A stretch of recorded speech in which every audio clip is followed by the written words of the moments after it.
TMZ Live, Charles here. And Babcock here. So today was a big day in testimony in the Diddy trial. A big day because we got some answers, not all, but some answers about that Cassie beating video at the Intercontinental Hotel here in Los Angeles from 2016.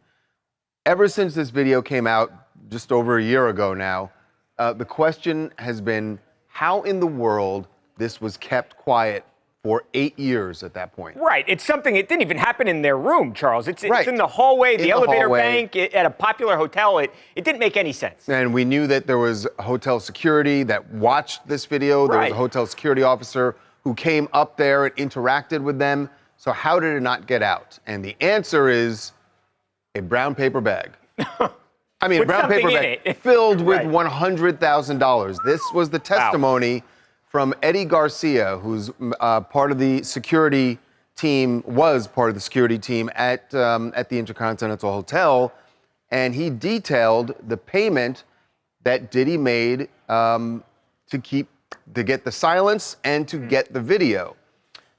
So Eddie's testimony was pretty gripping because the details of exactly who contacted him, what they said, the fact that how Diddy got involved, because initially he wasn't.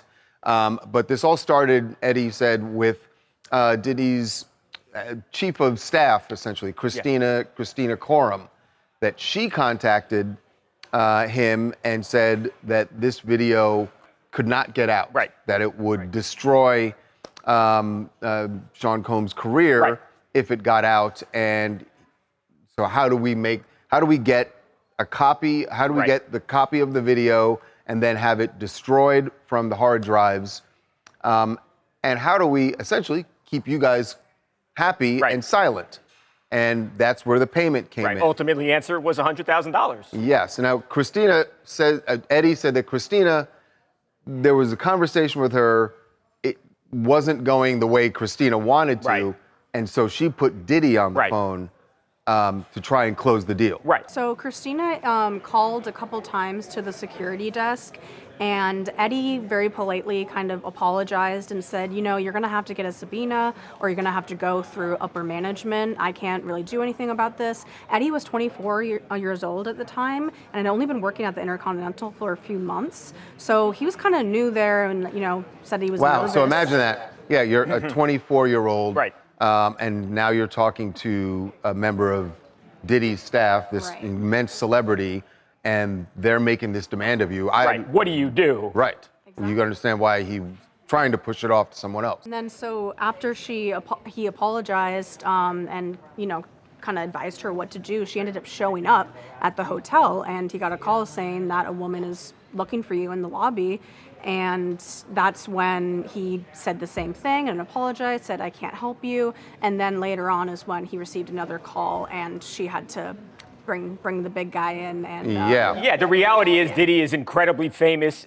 You know, him calling is likely going to have a different impact, a different effect than somebody who this security official has no idea who they are. So you can understand. it also shows how desperate he was for this to not get out. And ultimately, Charles...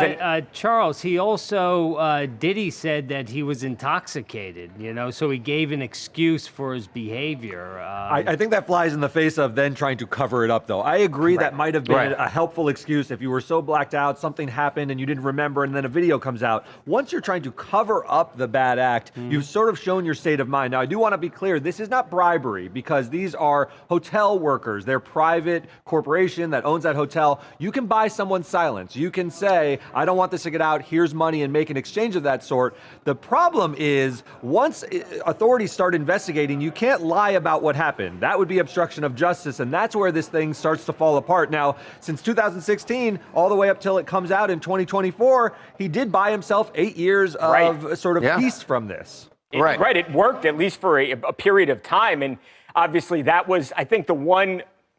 You know, you heard people talk for years, Charles, but that piece of evidence, seeing that video, that changed everything. It absolutely changed everything. And I know what you're saying, Derek, that this isn't a crime because they didn't pay any law enforcement. This was just a deal where the hotel employees ended up signing NDAs. But Eddie broke down how that $100,000 was spread out, because, and this part does sound, even though they did not commit a crime, but it sounds like, if you've seen Goodfellas, you know that when you get money in, you got to pay up. And Eddie said that of the 100,000, he took 30,000.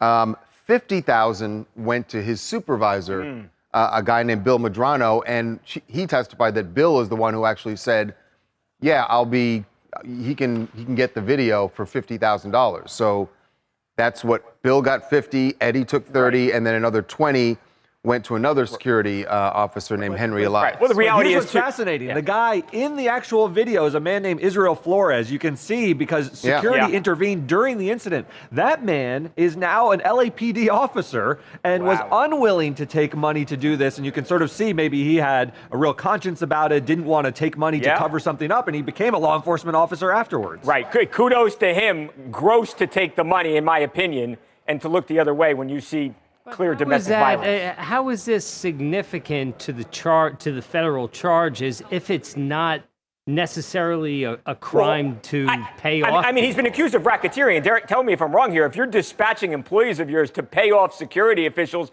for to cover up domestic violence, is that racketeering? You're right. You're both right. This is the complication, because usually the predicate acts, the underlying things of racketeering, are crimes themselves: bribery of officials, arson, other things that they have alleged. The arson of Kid Cudi's car. They're going to have to say that this is legal, but it was for an illegal purpose, to cover up a crime. And that's going to land with the jury, because that nicety is going to be lost, that actually having an NDA is an okay thing, but doing it to cover up this kind of incident is going to hit the jury hard. Hey team, it's Malik Australia calling out of Detroit, Michigan. And after just reading more about this story, it's really sad how people sold their souls as for these victims, such as Cassie and so many other people, in a situation that money's, eventually has to come back and bite you in the butt. And it's sad how, it doesn't matter how much money it takes. These are real situations, and now you guys are paying the consequences. Not only that, but Diddy is not the only person at fault here. It's so many other people who played a part in this situation. That is the whole point. Whether or not Diddy, that's the racketeering part of this. Was it his company? Was his company there basically to help him pull off all of these illegal acts? And they're going to have to. Running a corporation or a mob family? Right. That's the question. That goes to count one, which we will see how the prosecutors wrap that up if they can. All right, moving on now to a mystery that has been solved. As someone in our office here said this morning, we don't know how the pyramids were built, but we now know how Kylie Jenner. We now know how Kylie Jenner got her boob surgery, her boob enhancement. What went into this boob job? Now, how this came out I think, is the wildest part of this story, because there was a TikToker, a woman named Rachel Leary, who was curious about this. A lot of people her and I both. About it. But she actually had you didn't do what she did, I would have liked which was to just go online on TikTok and ask Kylie, and guess what? She got an answer. No way. This is a TikTok for Kylie Jenner, okay? If you're not Kylie Jenner and you don't care about boob jobs, plastic surgery, just keep scrolling. Girl, please can you just tell me /us/ anyone that's interested what it is that you asked for when you had your boobs done? To me, you have got what I am looking for to have done in terms of a boob job. It's the most perfect natural looking boob job ever. They're still big, but whatever way you've had the implants, if they are implants, or if you had fat transfer, to me it is perfection. Yeah, so Kylie spilled her entire boob blueprint, and honestly, it was insane. We've never seen anything like this before. She's never spoken about it in depth until now. And it's so shocking. But it's also, I believe it's the Timothy effect. She's coming into her own. She's embracing her body. She wants to share her secrets. And she dished it all. All right, Jabeen. All right, Jabeen. Let's just get to the recipe. What is the recipe? All right. This is what everybody wants to know. 445 cc's. Okay. I don't get what moderate profile. I guess you tell the doctor I want to have a moderate profile. Right. I like when you do that. Too bad. Now, what is the half under muscle? You only put half of the implant under muscle? I'm all right. not interested in how the sausage is made. And this is what Rachel wanted to know. What we need to know right now is that they look perfect. That's what we need to know. And that everybody who wants a boob job, they can take notes and take it directly to their surgeon. That's all they need to do. Yes, screenshot that. Right. So, by the way, what she said there was silicone, and Garth Fisher is the doctor she used. Right. So he gets a shout out. Yeah. And I didn't now even know. Everybody knows Charles. the formula. I thought they were natural. I don't know. I'm sure I'm going to get told. Get out of here. I did. I thought they were natural, and I've examined. Mike, I've examined. Get out of here. I don't even believe you. I do. I did. Nakia from Los Angeles. I just want to say Kylie Jenner is a girl's girl. We appreciate her for giving us the recipe, but I absolutely love it because she's super open. Back in the day, I know she was younger, so she was really quiet about a lot of her surgeries, and she's super influential, and I feel like the boob market stock is about to go up. I even took notes myself, but I do feel like she's super open. She's been open about her new relationship. She's been open about the surgery, and I just feel like she feels safe, and I love this for her, and I love this Kylie Jenner. So thank you, Kylie. All right. I mean, we've heard plastic surgeons say that, I mean, it's already something that everyone does when they come in. I want to look like Kim. Right. I want to look like Kylie. I want to look like Kendall. They bring pictures of these women. Right. Well, now they can just bring the whole formula. There you go. All right, we're going to take a break, and when we come back, Cardi B opening up about why she says she had to leave Offset, that if it wasn't divorce, it would be death, and not hers. Uh-oh.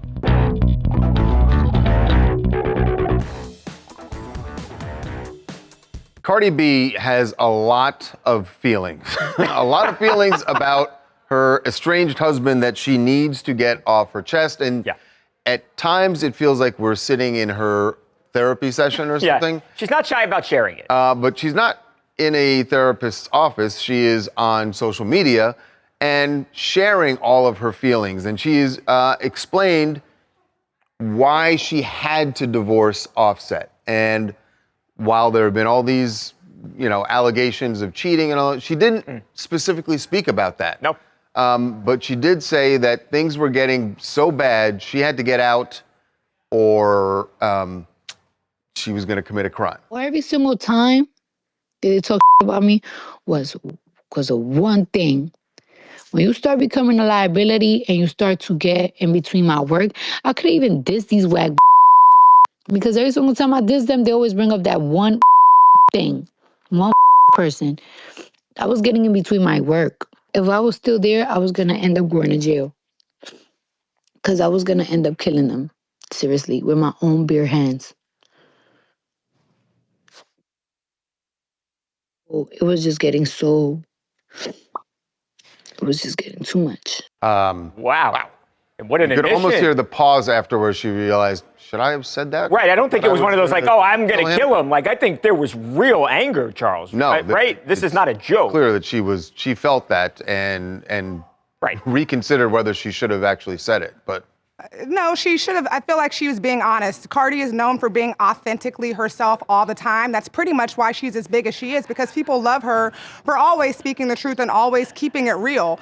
I think it's not hard to believe that she was feeling like this. We've seen multiple Instagram lives or SpaceX's where Cardi is going off on Offset. And when she's going off, she is screaming at the top of her lungs. You can hear all the emotions in her voice when she's going off on him. So as someone who's been in a relationship that's arguing with their partners, it's not hard to believe that she actually felt like that in a time or a place some time back in the past. But what was weird to me is the thing she said at the beginning, that just because other rappers might have been like gave them ammunition. Her, like, is that really the reason? Look, the second part about I was going to kill him, yeah, that's a good reason to leave. The way that we put it, she actually said she was going to kill him first and then added on to it saying that he was also, the liability to her career was also a thing, a part of that. Not only was he doing all the things that he was doing at home to the point where, yes, I want to kill him, but now he's becoming a liability to my career because I have money, I have jewelry, I have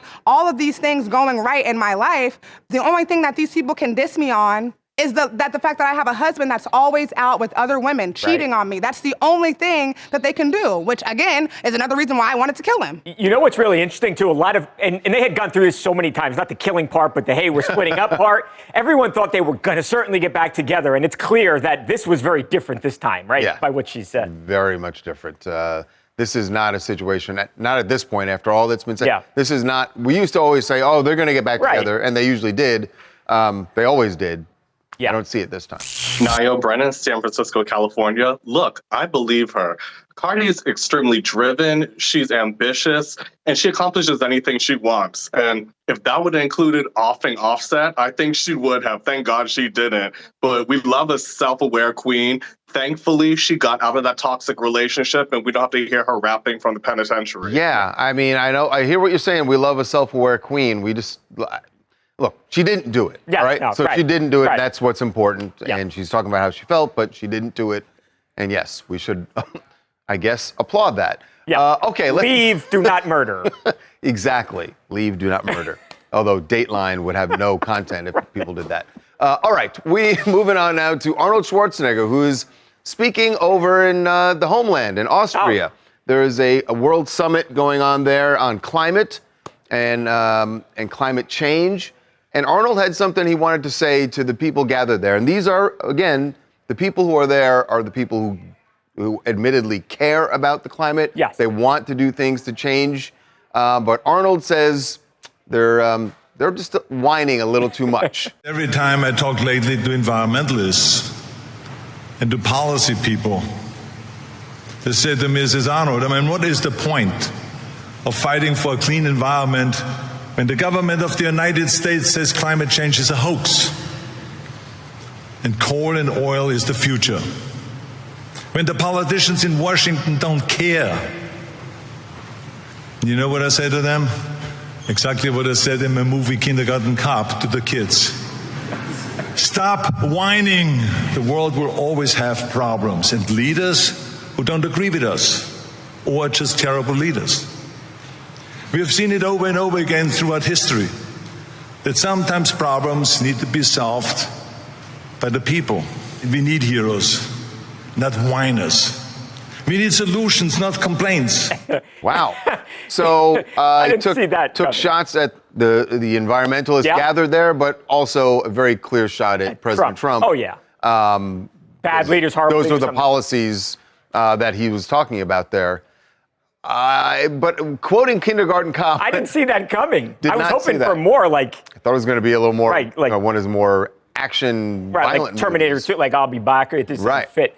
This is Giorgio from Maryland. Look, Arnold said stop whining and get to work, but that's easy to say when you're not the one fighting the uphill battles every day. Planting trees is great, but we shouldn't be dismissing people that are sounding the alarm because speaking out is part of the work. Yeah, I mean, I get the battle. It is a battle, and I get the point, what he just said, which is that, yeah, you can go out there and fight for something and you say, all right, we made progress, and then you have policymakers who tear it down immediately. So you get that being disheartening. We're going to take a break, and when we come back, we're going to be joined by a man who says he was hired more than a dozen times for freak-offs with Diddy and Cassie. He was one of the government exhibits in the trial, and now he's going to share his story about what happened when he had these meetings with Cassie, what he saw as far as abuse, both physical and psychological. TMZ's got every freaking thing. Big celebs, big stories, big events. Justin Timberlake made Portland kids' dream come true by joining a bike bus ride. And they always listen to Justin Timberlake. Cry me a river when they fall. It's TMZ. Well, during Diddy's trial, and particularly during Cassie's testimony, the government showed the faces of the sex workers. They described them as the male escorts that were hired to do these freak-offs with Diddy and Cassie. One of the faces they showed is a guy named Shawn Daring, and he is now a former escort, and he is speaking out about some of the things that he saw.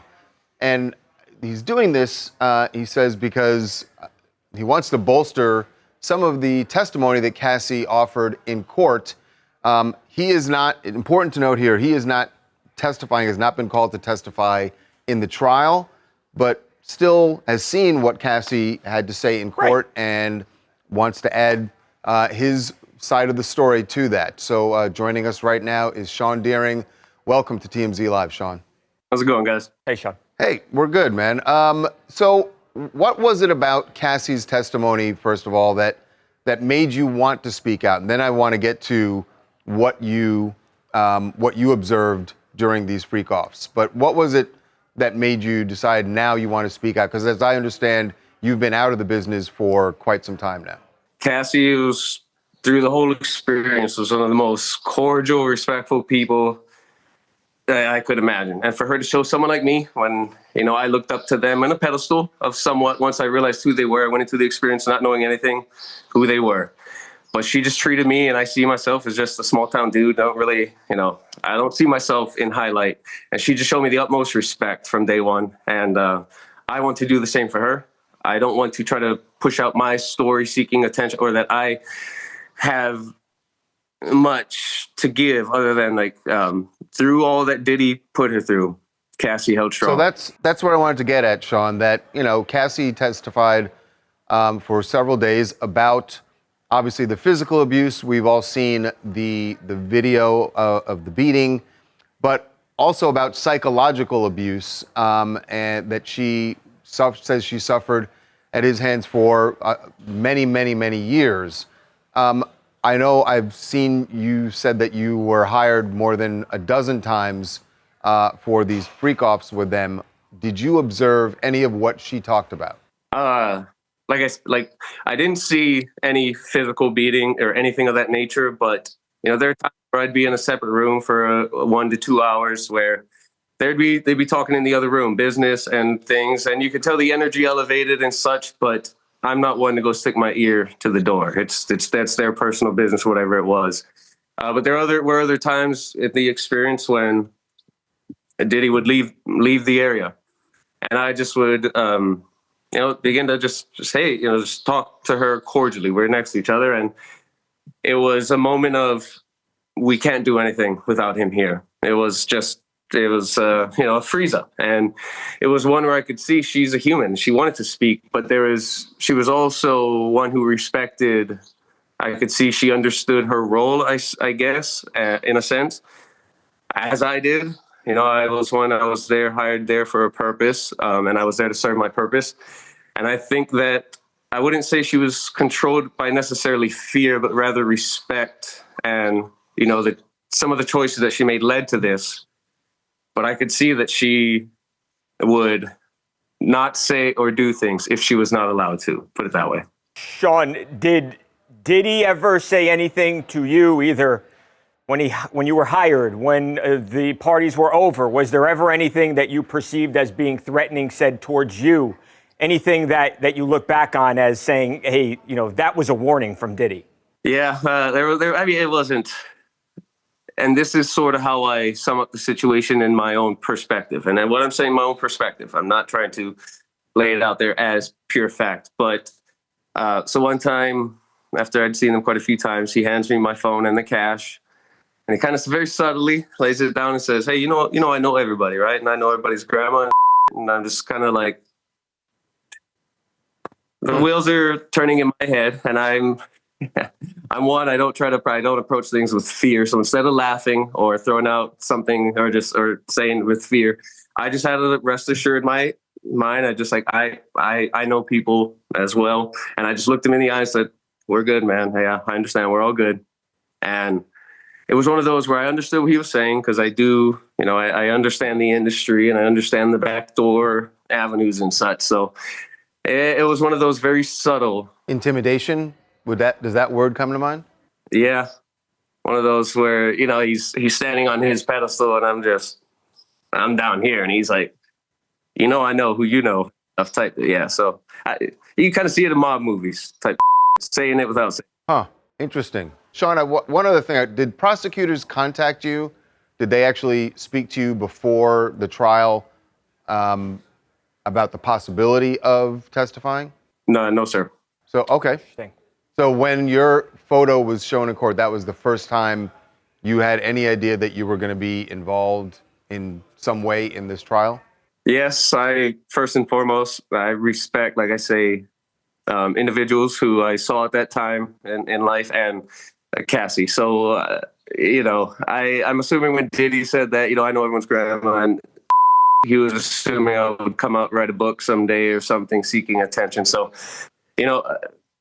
I do this. The only reason it's going public, when my photo was out there, 50 Cent. I'm back home now working on my property. And it just was kind of like, holy smokes, 50 Cent just is trolling. Not sure how my information was to get crossed, because the only points of contact were from the head of the company, Diddy and Cassie. So I was a little shocked, but it is what it is. All right, Shawn, thank you so much for being with us. Really appreciate it. Thanks, Shawn. Appreciate it, guys. Have a good one.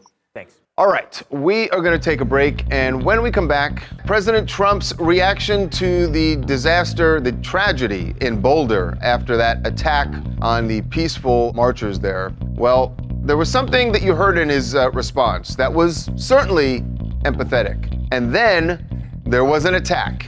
So what's more important in the White House right now, to show empathy or to go on the attack against Joe Biden at every single turn? We're going to get into that when we come back. DL Hugley will be with us.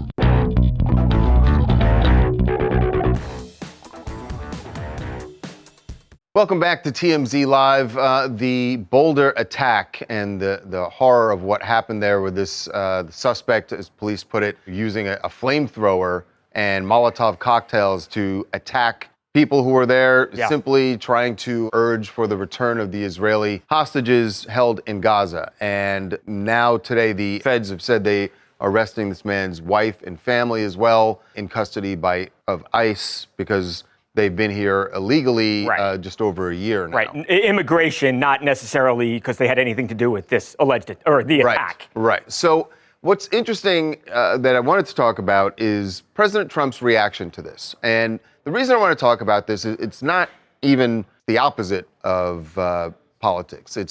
My question is, does everything have to be made political immediately? His response to it, sure, you probably saw this. He said, yesterday's horrific attack in Boulder, Colorado will not be tolerated. He came in through Biden's ridiculous open border policy, which has hurt our country so badly. He must go out under Trump policy.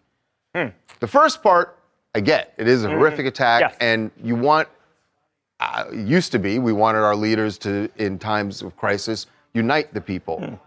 And what you heard there is the start of uniting people, and then immediately reminding them, we're all different. You like this guy, you like this guy, and we're all going to stay on different sides. Is that actually helping the problem, and why does the president continually do that? So joining us to discuss that is our good friend DL Hugley. DL, welcome back to TMZ Live. What was your reaction when you saw not just that response from the president yesterday, but really anytime there is a crisis? I think he said something similar after the shooting in D.C., even though there was no immigration involved there. But there's always some way to blame the previous when a plane hits a helicopter in D.C., it's blamed on DEI.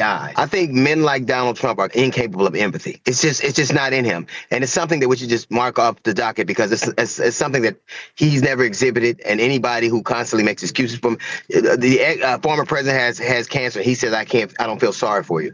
It's interesting. All those people that got killed in the Midwest and in the South because of those tornadoes, he didn't mention them at all, and he didn't mention them because he knows that the cuts that Doge made probably made that situation a little dangerous, because nobody got early warning. So he's constantly trying to, if Donald Trump spent as much time working as he pretends to, this might be a better situation, but he doesn't. But DL, is it blaming? Is it an excuse? Or is it just Donald Trump saying what he's been saying for years now, that Joe Biden's policies, where he reversed a lot of the things that Donald Trump had done? Doesn't he blame? Look, here's the thing. I heard Tom Homan on talking about people coming to the country. We have people come to Donald Trump's house who won't even tell us who those are, who it is. So if somebody has enough money, they could come through terrorism by buying his meme coin. So let's pretend. You could buy your way into this country. So let's be clear. That attack was terrible. We need a leader who brings us together. But every single time you're trying to tell us we're different all the time. It's a constant drumbeat. He doesn't exhibit any level. I think the biggest deficit we're going to have in addition to the trade deficit is his deficit in empathy. He can't even muster up when a girl gets killed at a rally. When there are good people on both sides, he can't do it because I think he is only sociopaths act like that. Only people who are sociopathic and have no level of empathy can continue to find themselves in situations like that. But you don't see any value in Donald Trump saying, hey, these policies are what led to something horrible like this happening. And that's why we have to call them out. We've got to say we have to have a secure border. He makes speeches, claims, and tenuous connections. Now, why don't you say something about what's more likely to happen? More people are killed by domestic terrorism who are more likely to be supporters of his than international terrorists. There are more people. Look, we got more to worry about Al-Qaeda than Al-Qaeda. But he never So let's be clear. Yeah, let's be clear. Donald Trump is so transactional. He tries to make everything look like somebody was terrible and they weren't. But Dale, this can be said. Like, look back to Joe Biden in 2021. He blamed Donald Trump when those 13 service members got killed in Afghanistan.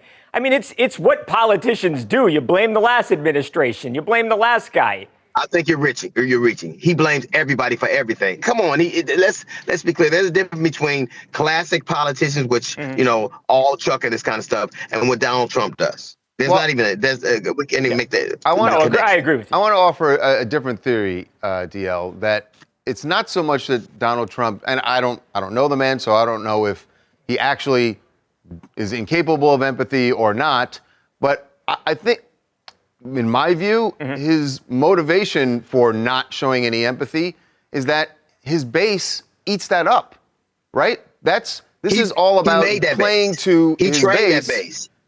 I guess you could say which came first, chicken or the egg, but that's why he reacts that way, I think, because that's what the mass of people who vote for him expect and want from him. Well, maybe I can't speak to that. I can't say this, that even people who have exhibited traits like this before never did it like this.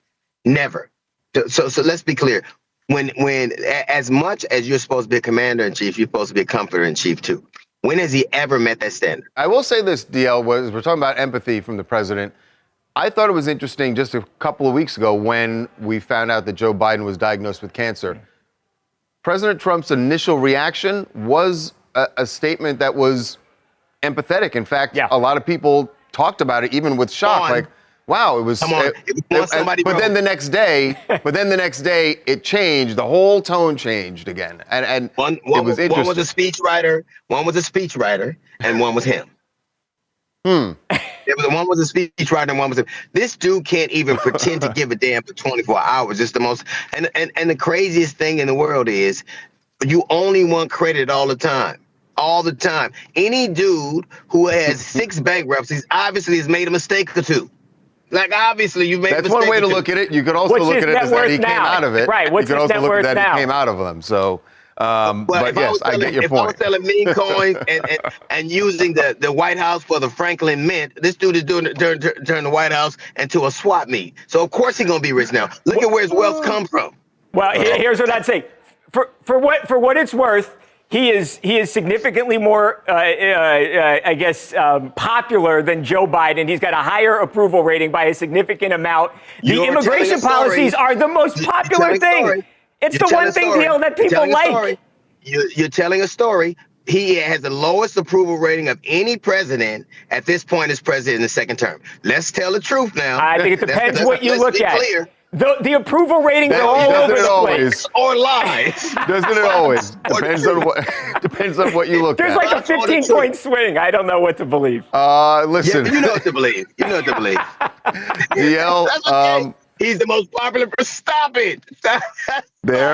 There's going to be plenty of time to continue this conversation, DL. We appreciate you being with us, man. We know there's going to be another moment. Yeah. Smoke with y'all. Exactly. See, you drove him to smoke, Mike. All right, DL. We'll see you next time, man. All right, baby. All right, bye. Y'all take it. Bye-bye. And I don't think he meant cigarettes. No, I don't think so either. All right, when we come back, Blake Lively versus Justin Baldoni. Has someone finally blinked in this war? Yes. Wow. Yes, someone has. What's going to change in this legal battle? We will tell you about the one allegation that is about to be dropped.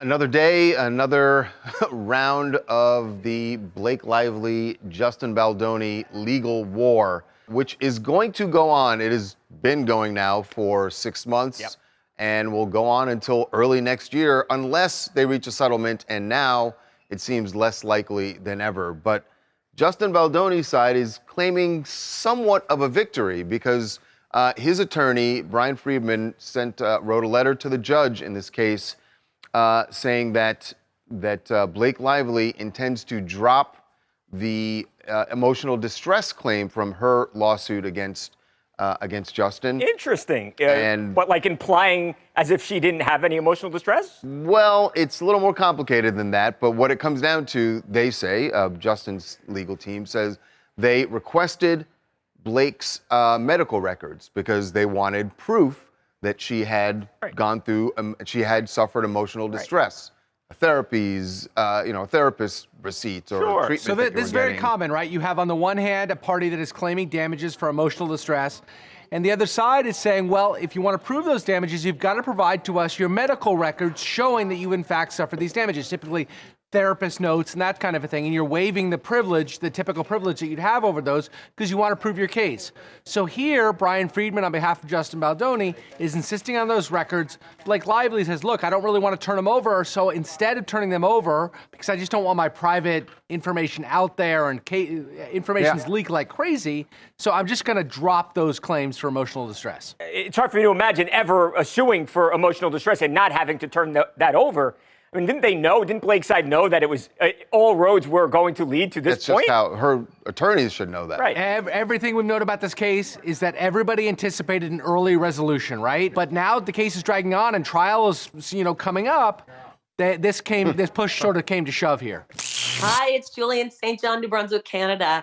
I think that Brian Friedman absolutely loves the drama and clickbait, and we can never tell what is actually fact and what's not in this situation. He loves to take anything she says, anything she does, twist it for their narrative, and it just makes it look so much bad. But I guess we can put it all to their crisis management team, to be really honest. Listen, we want to show you something pretty exciting that's going down on our YouTube channel now. TMZ Studios, we are posting our documentaries on our YouTube channel now. The Justin Bieber one is already up, and now we've put TMZ Investigates 9/11, the fifth plane.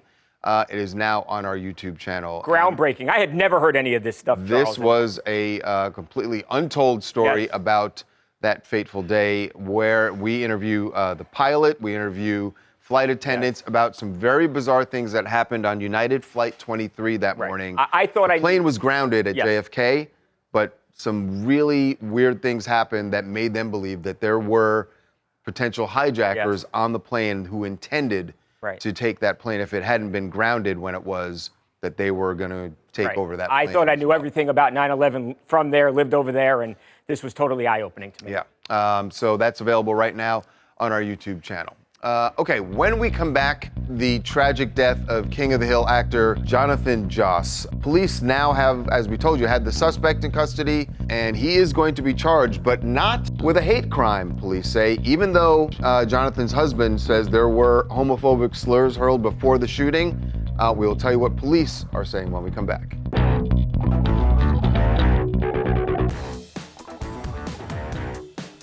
Well, the tragic death of Jonathan Joss, the actor who was a voice actor on King of the Hill, was also on Parks and Rec.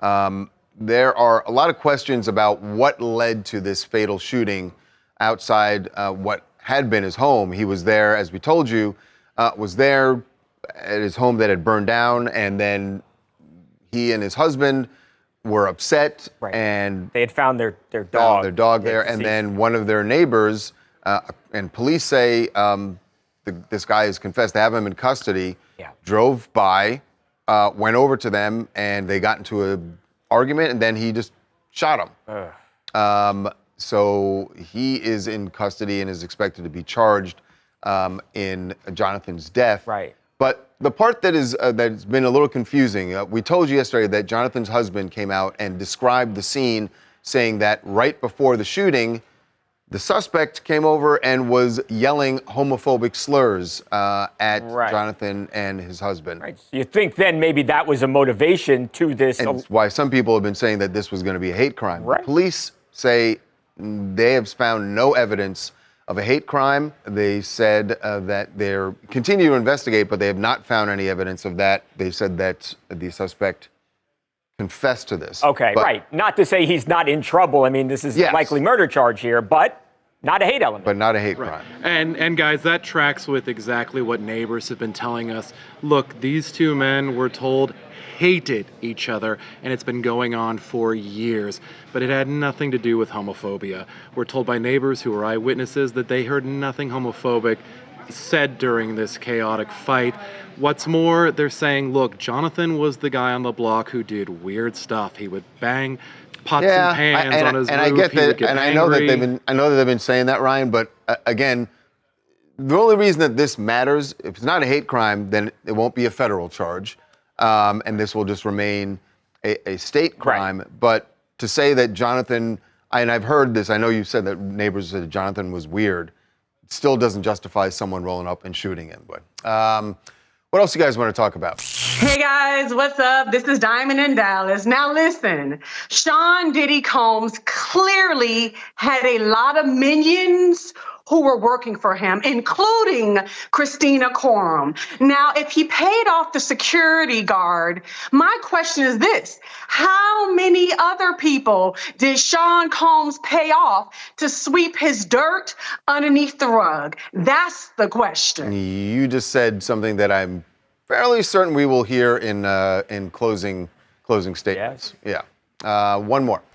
Bernice from North Carolina, speaking about the Kylie Jenner story. Kylie responded with a lot of grace, especially to something as personal as a cosmetic procedure. It's moments like this that show why the Kardashian Jenners remained so just relevant to pop culture. They built a brand on sharing what most people keep private. Kylie's navigating womanhood publicly, just with a much larger platform than us and a larger bank account than most of us. Yes, larger. It is. That's not what you meant by larger, Mike. 445 cc's. Why? You have that number just memorized, don't you? The recipe. You got to remember the recipes, Charles. It's like the Colonel's recipe. 21 spices. When we come back, a big honor for Rick Ross, a congressional honor. Yeah. Wow. We will tell you why the boss has got to be feeling like the boss today.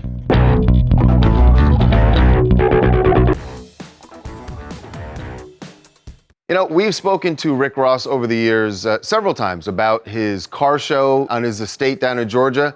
And it always was an impressive event just for the number of vehicles and people who come out for it. Really cool. I didn't realize that it was going to end up getting him some recognition from Congress, U.S. Congress.